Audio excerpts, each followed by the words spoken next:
The world that emerged from the wreckage of World War II was reborn not only in power and politics, but in soul. It was a civilization forced to confront itself, to gaze unflinchingly into the mirror of its own creation and destruction. The war had not simply redrawn borders. It had redefined what it meant to be human. In the years that followed, a collective reckoning began in philosophy, in art, in science, and in conscience. From the ruins of Auschwitz and Hiroshima, humanity's greatest question emerged. How could this happen? And what must we do to ensure it never happens again? Art became both wound and witness. In the paintings of Pablo Picasso and the writings of Albert Camus, the anguish of existence echoed, the absurdity of life in a world capable of such horror. Existentialism rose from the rubble of Europe, a philosophy that declared man alone responsible for meaning in a godless, shattered universe. In music, the old romantic grandeur gave way to dissonance and experimentation. Shostakovich's symphonies, composed under Soviet oppression, carried both defiance and despair. In literature, authors like Primo Levi, Anne Frank, and Elie Wiesel transformed survival into testimony. They wrote not as storytellers, but as witnesses for the dead. Meanwhile, science, once harnessed for destruction, sought redemption. The same minds that had built atomic bombs now turned to medicine, to space exploration, to the study of life itself. In 1953, James Watson and Francis Crick revealed the structure of DNA, unlocking the secret code of existence. Penicillin, radar, jet propulsion, all products of wartime innovation, now drove peacetime progress. Hospitals were rebuilt, vaccines developed, the first computers assembled. The war had accelerated human ingenuity, but it had also taught that knowledge, without morality, is a double-edged sword. The creation of the United Nations marked humanity's attempt to give law to its conscience. The Universal Declaration of Human Rights, adopted in 1948, declared that every person, regardless of race, creed, or nation, possessed inherent dignity. It was a revolutionary idea born from the realization that indifference and silence had enabled atrocity. But as the decades unfolded, the war's cultural and moral legacy diverged. For some, it became myth, a story of good versus evil, of liberation and heroism. For others, it remained an open wound, a reminder that the line between savior and destroyer is perilously thin. The Holocaust, in particular, transformed the world's understanding of evil. No longer could cruelty be seen as a mere byproduct of war. It was revealed as something far deeper, systemic, bureaucratic, and terrifyingly ordinary. The trials at Nuremberg and later at The Hague sought to define accountability in an age where individuals could claim they were only following orders. From those proceedings emerged a new principle, that morality transcends command. It was a fragile yet profound step toward international justice. Across continents, the war's legacy rippled through generations. In Asia, nations scarred by occupation and devastation, Japan, Korea, China, rose from their ruins into industrial giants.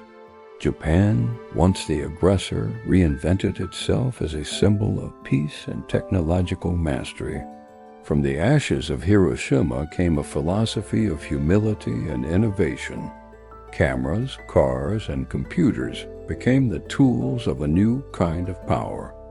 The Japanese Constitution, written under American supervision, renounced war forever, a remarkable transformation from empire to pacifism. In Europe, a different metamorphosis took place.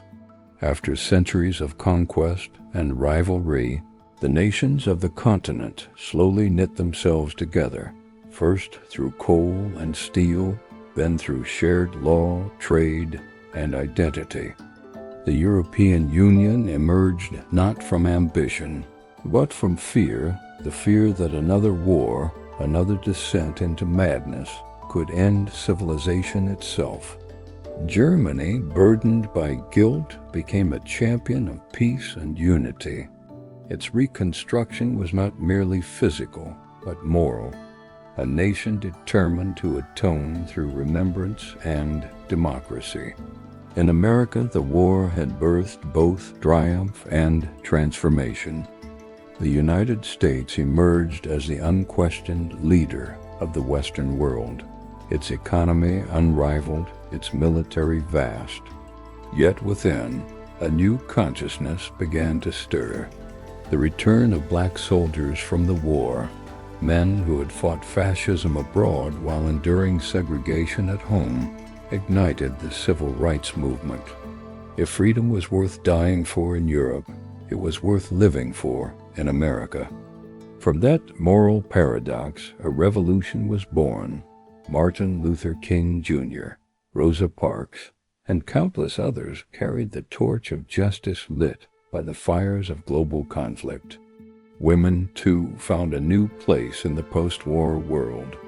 They had worked the factories, driven the trucks, built the planes. The image of Rosie the Riveter became more than propaganda. It was prophecy. Though many were pushed back into domestic life after the war, the seed of equality had been planted. Decades later, it would blossom into a movement that reshaped societies across the globe. And so from suffering came change, from loss, a renaissance. World War II had stripped humanity bare, revealing our capacity for cruelty, but also our resilience, our creativity, and our will to begin again. In the cultural imagination, the war never truly ended. It lived on in film, in art, in memory, not as nostalgia, but as warning. Cinematic masterpieces like The Bridge on the River Kwai, Schindler's List, and Saving Private Ryan sought to humanize the unimaginable, to give voice to the voiceless. Museums, memorials, and monuments rose in every nation, stone, steel, and silence carrying the weight of history. As the century turned, the veterans, those who had stormed beaches, liberated camps, and endured years of terror, began to fade away. Their numbers dwindled, their stories passed to younger generations, and with them went the last living connection to a world consumed by war. But even as their voices dimmed, their legacy deepened, because World War II was not merely an event, it was the defining crucible of modern humanity. Every global institution, every peace treaty, every alliance and conflict that followed bore its imprint. The Cold War, the technological revolution, the struggle for equality, all were the ripples of that great upheaval. And in the 21st century, as nations once again wrestle with tyranny, misinformation, and fear, the lessons of that war grow ever more vital. The ghosts of history whisper still, warning that freedom is fragile, that truth must be defended, that indifference is complicity. The Second World War was the costliest lesson ever written in blood. Its message endures not on battlefields, but in the conscience of those who remember. That civilization survives only when it remembers what it is capable of destroying and what it must always strive to protect. The ruins of Warsaw, the silence of Auschwitz, the fields of Normandy, the waters of Pearl Harbor all speak the same truth, that the story of World War II is not one of nations alone, but of humanity itself. And in that story and its pain, its courage, its endurance, lies both our past and our purpose. Because history is not a chain that binds us. It is a torch, one we must carry forward, lest the darkness return.